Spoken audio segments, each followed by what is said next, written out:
Morning my dear children. તો આજે આપણે લેસન 11 જોઈશું.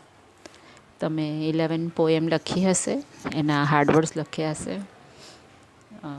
સાથે સાથે હું તમને લેટર, વાર્તા, પત્ર એ પણ આપતી જઈશ. અને આ લેસન પતે એટલે આપણે થોડું ગ્રામર કરવાનું છે, એના પણ વિડીયો આપણે બનાવીશું. બરાબર, આપણે કન્ટિન્યુ જ કરવાનું છે, એનો અલગ પાર્ટ નથી કરવાનો. બરાબર, તો આપણે લેસન નંબર 11 જોઈએ. એક જાદુઈ પત્રની વાર્તા. લેખક છે એના ડૉક્ટર રતિલાલ બોરીસાગર. ડૉક્ટર રતિલાલ બોરીસાગર અમરેલી જિલ્લાના સાવરકુંડલાના વતની છે અને હાલ અમદાવાદમાં રહે છે. તેઓ ગુજરાત રાજ્ય શાળા પાઠ્યપુસ્તક મંડળ ગાંધીનગરમાં નાયબ નિયામક તરીકે રહી ચૂક્યા છે. હાસ્ય સાહિત્ય ક્ષેત્રે પોતાની આગવી શૈલી દ્વારા સાહિત્ય રસિકોના દિલ જીતી લીધા છે. તેમના હાસ્યલેખોમાં જીવનની સામાન્ય અસામાન્ય સ્થિતિમાંથી વિશિષ્ટ નિરીક્ષણ તથા મર્મગ્રાહી દ્રષ્ટિથી હાસ્ય નિષ્પન્ન થાય છે. માણસની ચિત્ર વિચિત્ર ખાસિયતોનું વેધક ચિત્ર તેમના સર્જનમાં ઉપસે છે. મરક મરક અને આનંદલોક એ તેમના જાણીતા હાસ્ય ગ્રંથો છે.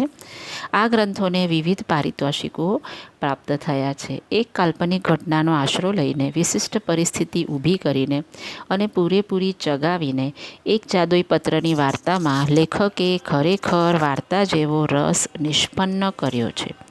પ્રસંગોની રજૂઆત, સંવાદોની વેધકતા તથા નર્મયુક્ત ગદ્ય શૈલી દ્વારા હાસ્યકથાનો સુંદર પરિચય કરાવે છે. હવે આ લેખકનો જન્મ થયો છે 1938. ઇન કેસ 25થી 30 વર્ષ પછી પણ જો લખ્યું હોય ને આ પાઠ, તો યંગ હશે ત્યારે જ લખ્યો હશે. તો આપણે કરીએ તો 60sમાં આ પાઠ લખાયો હશે. તો 60sના ટાઈમમાં કેવું હતું એ ટાઈમે, એટલે કે આજથી 60 વર્ષ પહેલાં કેવું હતું, 50-60 વર્ષ પહેલાં કેવું હતું, ત્યારનું જરા છે વાતાવરણ કે અને કેવી રીતે એક હાસ્ય કથા છે આ. બરાબર, એના વિશે આપણે આ પાઠમાં જોશું.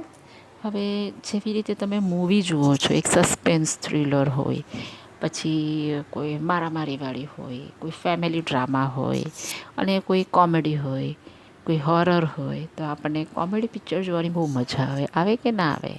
આપણે હસી હસીને પેટમાં દુખી જાય, એટલું બધી મજા આવે. બરાબર, તો આવી રીતે લેસન્સમાં પણ કોઈ નિબંધ વાર્તા હોય, કોઈ એકદમ સરસ રીતે વાર્તા હોય, બરાબર, કોઈ મોરલ સ્ટોરીઝ હોય, ત્યારે આ છે એ એક કોમેડી છે. બરાબર, એક વાર્તા આપણને હાસ્ય, બરાબર, હસવું આવે એવું કે લેખક નાની નાની લાઈફમાંથી જ નાની નાની વાર્તાઓ સરસ રીતે જીવનમાંથી જ લઈને એને વાર્તા રૂપે રજૂ કરતા, હાસ્યલેખ રૂપે. તો આપણે જોશું. નિરંજન એક રવિવારે મારે ત્યાં આવ્યો અને કહે, ચાલ આજે પહેલા શોમાં ફિલ્મ જોવા જવું છે. હવે નિરંજન એ લેખકનો ફ્રેન્ડ છે. બરાબર, એક સન્ડે આવે છે અને કીધું કે ચાલ આપણે મૂવી જોવા જઈએ. બરાબર, ફિલ્મ એટલે મૂવી. ટિકિટ લાવ્યો છે? મેં પૂછ્યું. અહીંયા સ્પેલિંગ જોજો ટિકિટનો. ટને રસવાઈ, કને રસવાઈ, સ્પેલિંગ મિસ્ટેક આપણી થવી જોઈએ નહીં. જ્યારે તમે હાર્ડવર્ડ્સ લખો ત્યારે આ ટિકિટનો વર્ડ્સ તમારે લખવાનો. બહુ ઇમ્પોર્ટન્ટ વર્ડ છે, તમારે આગળ પણ આવશે. ના, ટિકિટ તો નથી, પણ અત્યારે આપણને કોઈ કહે ને કે મૂવી જોવા જવાનું, તો આપણને કંટાળો આવે કે 3 કલાક થિયેટરમાં કોણ બેસી રહે. બરાબર, બટ પહેલાં તો અત્યારે કારણ કે આપણી પાસે એટલું બધું વસ્તુ છે આપણે મનોરંજન માટે, એન્ટરટેન માટે, ત્યારે તે ટાઈમે તો કંઈ હતું જ નહીં. બરાબર, આ લોકો સન્ડે ફ્રી થાય, બેચલર્સ હોય, તો એમ થાય કે ના કેવી રીતે ટાઈમપાસ કરવા, તો ઓફિસ બી નથી, તો એ લોકો મૂવી જોવા જતા રહે કે ચલો 3 કલાક તો એટલીસ્ટ આપણે મૂવીમાં ટાઈમપાસ થઈ જાય. બરાબર, એટલે કે છે કે પહેલાં શોમાં ફર્સ્ટ શો, હવે તમે મૂવી જોવા જાઓ ને તો ફર્સ્ટ શો 9થી 12, પછી 12થી 3, 3થી 6, 6થી 9 અને રાત્રે 9થી 12, એવી રીતે થતું. અને જો કંઈ એકદમ બહુ સારી મૂવી હોય ને તો બધું હાઉસફુલ હોય. હાઉસફુલ એટલે એક પણ ટિકિટ મળે ના. અત્યારે તો એવું ના થાય, કારણ કે અત્યારે તો આપણી પાસે મૂવીઝ થિયેટરમાં આવે એ પહેલાં તો આપણા પાસે આવી જ ગયું હોય. ઘણાને એવા શોખ હોય તો જોતા હોય. બરાબર, અને હવે તો બધા શોર્ટ ફિલ્મ્સ ને નેટફ્લિક્સ ને બધું આવી ગયું છે, તો એના પર આપણે જોઈ લેતા હોઈએ. ચલો તો આપણે જોઈએ. ટિકિટ લાવ્યો છે એને લેખક પૂછે છે કે ના, ટિકિટ તો નથી, પણ ટિકિટ ના હોય તો આજે રવિવારે ફિલ્મ જોવાની વાત પણ કેવી રીતે થઈ શકે, કે સન્ડે આપણે ફિલ્મ જોવાની વાત પણ થાય નહીં. તું ચાલ તો ખરો, કંઈ મેળ પડી જાય તો ઠીક છે, નહીંતર પાછા તું ચલ ને યાર, એમ એનો ફ્રેન્ડ કહે છે. થિયેટર કંઈ બહુ દૂર ન હતું ને ઘેર કંઈ ખાસ કામ ન હતું, એટલે હું એની સાથે નીકળ્યો. લેખક એની સાથે નિરંજન છે, એના ફ્રેન્ડ સાથે જાય છે. પણ થિયેટર પર હાઉસફુલનું પાટિયું ઝૂલતું હતું. પાટિયું એટલે પહેલાં તો મેં કીધું ને એમ, પહેલાંનું વખત છે એટલે બોર્ડ લગાવેલું હતું કે હાઉસફુલ. અને પછી તમને ખ્યાલ હોય, કદાચ ના બી ખ્યાલ હોય, કે મૂવી આગળ તો છે ને એ થિયેટર પાસે બ્લેકમાં ટિકિટ વેચાય, બરાબર. 5 का 10, 5 का 10, 5 का 10 એવી રીતે, અથવા તો 2 का 4, 2 का 4, જેટલાની ટિકિટ હોય એના ડબલ ભાવ, ટ્રિપલ ભાવ. કારણ કે આપણે ઘરથી એકવાર ડિસાઈડ કરીને નીકળ્યા હોય કે ના આજે તો મૂવી જોવી છે, પછી એમને એમ પાછા જવાનું હોય ને તો આપણો મૂડ જ ના રહે, એટલે કંટાળો આવે કે શું યાર આજે આપણે શું પ્લાન કર્યો હતો ને કશું જ થતું નથી. કેમ હું ખોટું કહેતો હતો? આજે યાર પત્તો જ ના ખાય. મેં કહ્યું. નિરંજન ઘડીભર તો ઝંખવાણો પડી ગયો કે મેં તો તને પહેલાં જ કીધેલું કે જો આજે આપણો પત્તો ના ખાય એટલે આજે આપણને જોવા મળશે નહીં. એટલે બિચારો નિરંજન તો ઝંખવાણો પડી ગયો, એટલે એને બહુ ફીલ થયું કે અરે અરે ખાસિયાણો પડી જવું, ઝંખવાણો પડી જવું, બરાબર, અથવા તો છોભેલા પડી જવું, શરમાઈ જવું થોડું કે અરે મારાથી આ શું થઈ ગયું એમ. પણ એકાએક તેનો ચહેરો ચમકી ઉઠ્યો, એકદમ શાઇન કરી દીધું એનો ફેસ. કેમ? તેણે ખિસ્સામાંથી એક કાગળ કાઢી મારા હાથમાં મૂક્યો. એણે ખિસ્સામાંથી એક કાગળ કાઢ્યો અને લેખકના હાથમાં મૂકી દીધો. છાપેલા લેટર પેડ પર કશુંક લખ્યું હતું. હવે વોટ ઇઝ લેટર પેડ? આપણે ડૉક્ટર પાસે જઈએ, કાં તો સ્કૂલના કંઈ કાગળ હોય કોઈ પણ, તો ઉપર છે ને આપણે તો ડૉક્ટર પાસે જઈએ તો જો ઉપર ડૉક્ટરનું નામ હોય, પછી ડૉક્ટરનું દવાખાનું ક્યાં હોય, એમનું શું કહેવાય, એમની ડિગ્રી હોય, એનું એડ્રેસ હોય, એવી રીતે ક્લિનિક હોય તો ક્લિનિકનું નામ હોય, એવી રીતે એક લેટર હોય, એની ઉપર એ છાપેલું હોય, પ્રિન્ટ હોય. એવી રીતે સ્કૂલના કંઈ લેટર હોય તો સ્કૂલની ઉપર પણ સ્કૂલનું લોગો હોય, સ્કૂલનું નામ, બરાબર. તો એ બધું લખ્યું હોય એને લેટર પેડ કહેવાય, એવા પેપરને. ઓકે, તો છાપેલા લેટર પેડ પર કશુંક લખ્યું હતું. મેં ઘણીવાર ખરાબ અક્ષરોમાં લખાયેલું વાંચ્યું છે. તે મેં ઘણી વખત એમ કે ગંદા અક્ષરમાં લખાયેલું વાંચ્યું છે, એટલે કે વાંચવાનો પ્રયત્ન કર્યો છે ગંદા અક્ષરવાળું. મારા પોતાના અક્ષર પણ કંઈ બહુ સારા નથી, પણ આ પત્રના અક્ષરો જેવા ખરાબ અક્ષરો મેં આજ સુધી ક્યારેય જોયા ન હતા. એટલા ગંદા અક્ષર હતા ને કે વાત નહીં, કે એવા અક્ષરો મેં આજ સુધી જોયા નહોતા. જેમ સુલેખનની હરીફાઈઓ થાય, આપણે હેન્ડરાઇટિંગ કોમ્પિટિશન થાય છે, બરાબર, આપણી સ્કૂલમાં, તેમ જો કુલેખનની હરીફાઈ યોજાય, એટલે ગંદા અક્ષરની કોમ્પિટિશન, અને આ અક્ષરોનો લખનારો જ્યાં સુધી એમાં ભાગ લે, આ જેણે લખ્યા છે પત્ર, એ કાગળમાં જેના અક્ષર છે એ લખનારો જ્યાં સુધી એમાં પાર્ટ લે ત્યાં સુધી બીજા કોઈને ઇનામ ન જ મળે. તો ખરાબ અક્ષરોમાં લખાયેલા પત્રોમાં લખાણ કદાચ પૂરેપૂરું ન ઉકલે એવું બને કે ચલો ભાઈ ગંદા હેન્ડરાઇટિંગ છે તો મને એના અક્ષર વંચાતા નથી. અરે જર્રા પણ ન ઉકલે એ પણ બને, જર્રા બી વંચાય નહીં એવું પણ થાય. પરંતુ પત્ર કઈ ભાષામાં લખાયેલો છે એ તો ઉકેલવાનું બહુ મુશ્કેલ હોતું નથી. લેટર જોઈને પણ ખબર પડે કે આ હિન્દીમાં છે, ગુજરાતીમાં છે, મરાઠીમાં છે, કઈ લેંગ્વેજમાં, એ તો આપણને ખબર પડે ને. પણ આ પત્ર તો કઈ ભાષામાં લખાયેલો છે તેની પણ સમજ પડે તેમ ન હતી. માય ગુડનેસ, કે કયા લેંગ્વેજમાં છે એ પણ ખબર પડતી ન હતી, એટલા ગંદા અક્ષરો હતા. આમાં શું છે? મેં નિરંજનને પૂછ્યું કે આમાં શું છે? એની તો મને પણ સમજ પડતી નથી, કે એની તો મને પણ ખબર નથી કે આમાં શું છે. પણ આ મારા એક દૂરના કાકાનો લખેલો પત્ર છે. મારા એક દૂરના કાકા છે, એણે લખેલો છે પત્ર.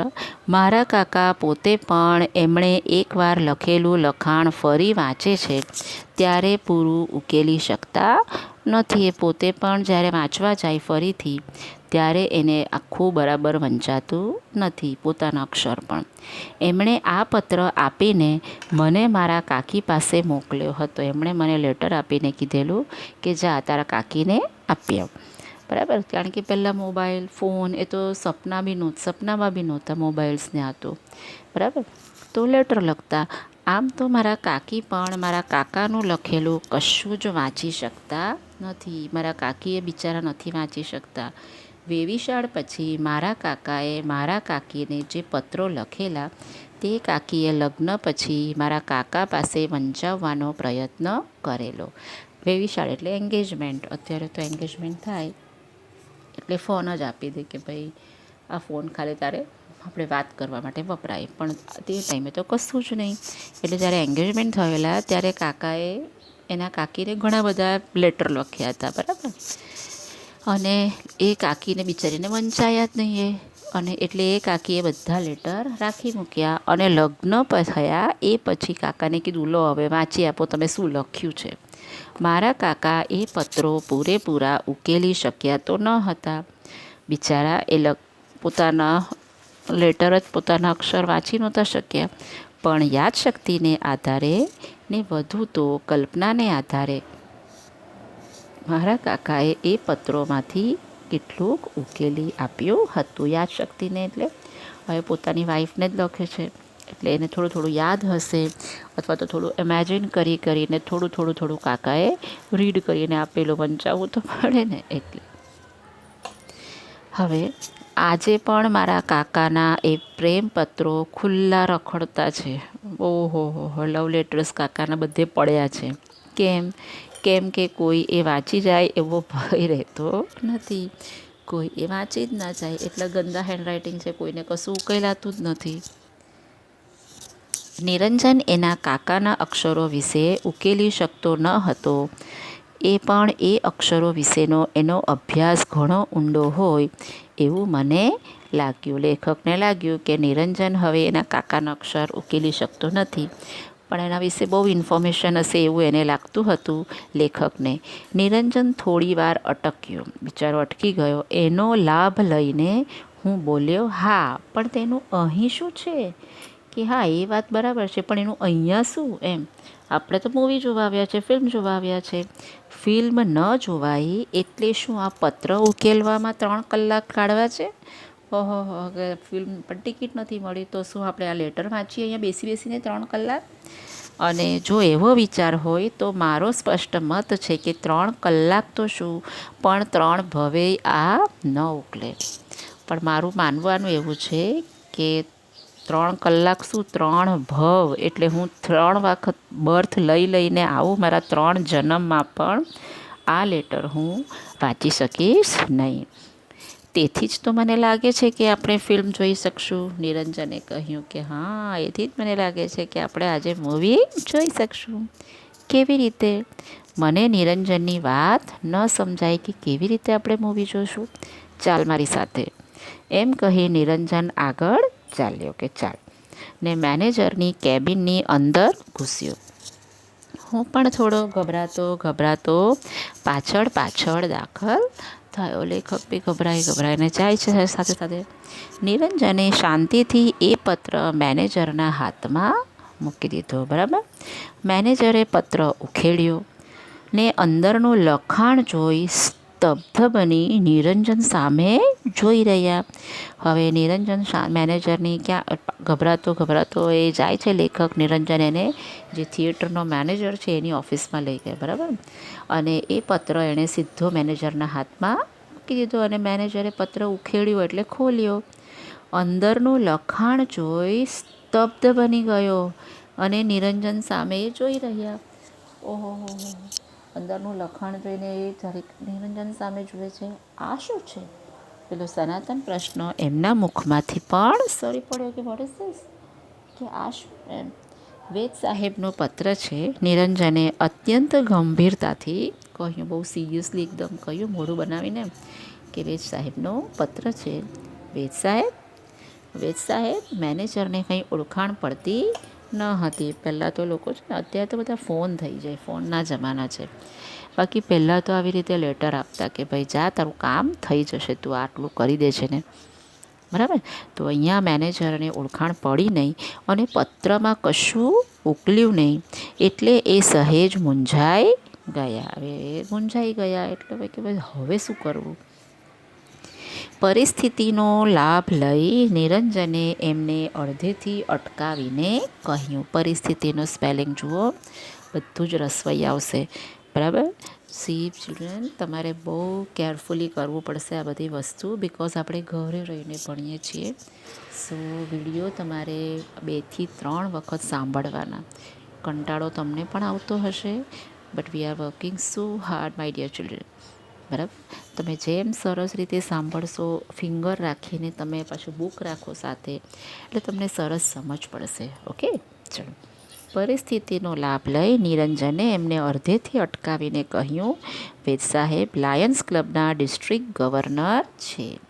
વેદ સાહેબનું ડેઝિગ્નેશન છે શું છે? લાયન્સ ક્લબના ડિસ્ટ્રિક્ટ ગવર્નર. મારા એ કાકા થાય, એ મારા કાકા છે. એમણે કહ્યું છે કે મેનેજર સાહેબને આ પત્ર આપશો એટલે એ બંને મિત્રો માટે ફિલ્મ જોવાની વ્યવસ્થા કરી આપશે. એમણે મને આ લેટર લખીને કીધું છે કે તમે આપી દેજો આ લેટર, કે એ લેટર તમે આપશો એટલે તમને ફિલ્મ જોવા માટે બે જગ્યાની વ્યવસ્થા કરી આપશે. હવે ચિત્રમાં જુઓ, સામે વિચારો મેનેજરના હાથમાં લેટર છે, સામે નિરંજન અને મિત્ર લેખક પોતે ઊભા છે, બરાબર. બિચારાના હાથમાં લેટર છે અને કન્ફ્યુઝ છે પોતે. મેનેજર દિગ્મૂળ બનીને ઘડીક પત્ર સામે જુએ અને ઘડીક નિરંજન સામે જુએ. દિગ્મૂળ એટલે આશ્ચર્યચકિત, નવાઈ પામીને થોડીક વાર છોકરાઓ સામે જુએ, થોડીક વાર લેટર સામે જુએ. હવે એણે ચશ્માના કાચ પણ 2-3 વાર સાફ કરીને જોયા. બિચારામાંથી કે મારા ચશ્મામાં કચરું હશે એટલે મને બરાબર વંચાતું નથી, પણ એવું પણ નહોતું. પણ કંઈ વળ્યું નહીં, એટલે એણે નિરંજનને કહ્યું, તમે તો જાણો જ છો કે આજનો શો હાઉસફુલ છે. તમને તો ખબર જ છે કે આજે આખો શો હાઉસફુલ છે. હા સાહેબ, નિરંજને ઠાવકાઈથી કહ્યું, ધીરેથી કહ્યું, કંઈ નહીં, હું કાકાને કહી દઈશ, આપ ચિંતા ન કરો. એટલું કહી એણે અત્યંત સ્વાભાવિકતાથી મેનેજરના હાથમાંથી પત્ર લઈ લીધો. ધીરેથી એ લેટર પાછો લઈ લીધો. મેનેજર બિચારા ફરી વિચારમાં પડી ગયા કે અરે રે, આટલા મોટા માણસ છે અને એને મારે ના પાડવી પડે છે, શું કરું, એમને લેટર આપ્યો છે તો.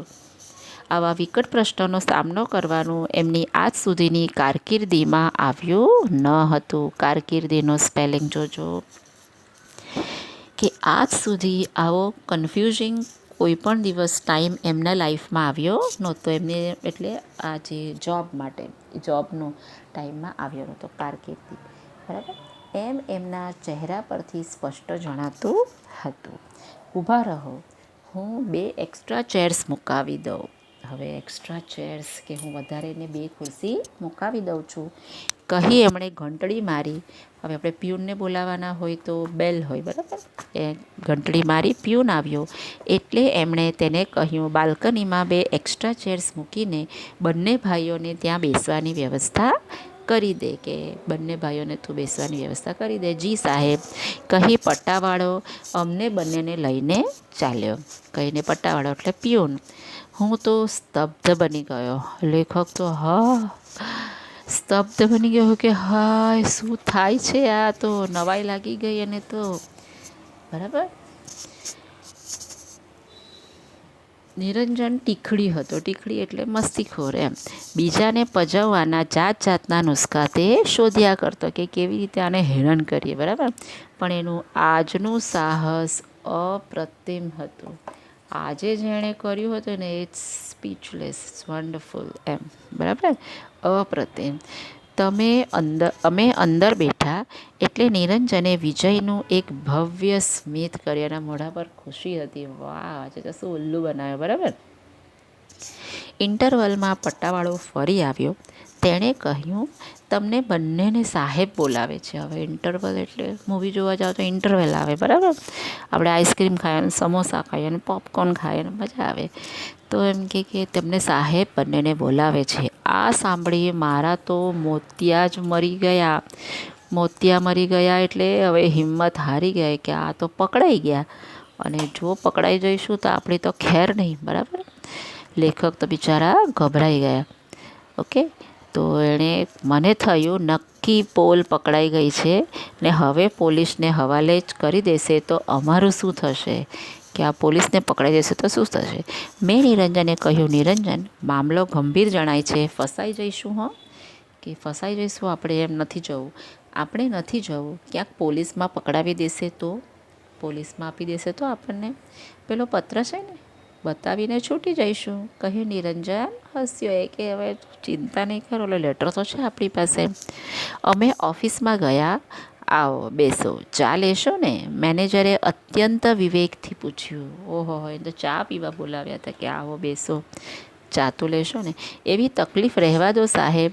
નિરંજને પણ ખૂબ ઠાકાઈથી પ્રત્યુત્તર આપ્યો. નિરંજને પણ ખૂબ ધીરેથી, એમ, બરાબર, એકદમ કોઈને કંઈ પણ ડાઉટ ના આવે એવી રીતે એને, બરાબર, પાછો પ્રત્યુત્તર એટલે સામે જવાબ આપ્યો. અરે એમાં તકલીફ શાની, ચા તો મંગાવી જ લીધી છે. તમને ફિલ્મ જોવામાં કંઈ તકલીફ તો નથી પડી ને? એક્સ્ટ્રા ચેર્સ છે એટલે એમ કે તમને કંઈ તકલીફ તો નથી ને? ના રે ના સાહેબ, આપે આજે અમને ઘણી મદદ કરી છે, મેં કહ્યું. તરત લેખક બોલી કે ના ને ના, તમે તો આપે એટલે તમે અમને બહુ આજે હેલ્પ કરી છે. શિષ્યમાં પોતાની વિદ્યા ઉતરતી જોઈને ગુરુ જેમ પ્રસન્ન થઈને વાત્સલ્યપૂર્ણ નેત્રે શિષ્ય પ્રતિ જોઈ રહીએ. બહુ સરસ છે આ, એક ટીચર્સ માટે અને છોકરાઓ માટે છે કે જેમ પોતાના બચ્ચામાં ટીચર કંઈ પણ ભણાવે એ અંદર બચ્ચાઓ બરાબર પોતે ગ્રહણ કરે છે અને પોતે સમજે છે. ત્યારે એક ટીચરને કેવું પ્રાઉડ ફીલ થાય અંદરથી, પ્રેમભર્યો ભાવ, વાત્સલ્યપૂર્ણ, કે જે પ્રેમ ભાવ પ્રગટ થાય એવો જ ભાવ કોને પ્રગટ થયો છે હવે? નિરંજનને, કે વાવ, આ તો મારા જેવો જો બનતો જાય છે મારો ચેલો. એમ નિરંજન મારી સામે જોઈ રહ્યો. અરે એમાં મદદ શાની, એ તો મારી ફરજ છે, કે એ તો મારી ડ્યુટી છે. એમ કે ચા પીવાઈ રહી. અમે મેનેજરને નમસ્તે કરીને બાકીની ફિલ્મ પૂરી કરવા અંદર ગયા. આમ તે દિવસે રવિવાર હોવા છતાં અને અગાઉથી ટિકિટ ન લીધી હોવા છતાં અમે ફિલ્મ જોઈ, અને તે પણ મફત, એક પણ પૈસો ખર્ચ્યો નહીં. નિરંજને કહ્યું, મજા આવી ને? તો બોલે, હા ભાઈ, કેમ મજા ના આવે, તે તો સાલા એકને બદલે 2 ફિલ્મ જોઈ નાખી. ખરું, હવે ક્યારેક આવું કામ હોય તો કહેજે, આ જાદુઈ પત્રથી થઈ જશે. કયું બીજી મૂવી કઈ જોઈ કે પેલા મેનેજરને લેટર બતાવીને ઉલ્લુ બનાવી દીધો, એ બીજી એક મૂવી હતી, બરાબર, કે તો સાલા 2 મૂવી જોઈ લીધી. ઓકે, ચલો અહીંયા તમારું જુઓ સ્ટાર સ્ટાર સ્ટાર છે. તો એક પાર્ટ પત્યો છે. હવે આપણું સેકન્ડ પાર્ટ હું તમને બીજા વિડીયોમાં. Okay, till then by, take care.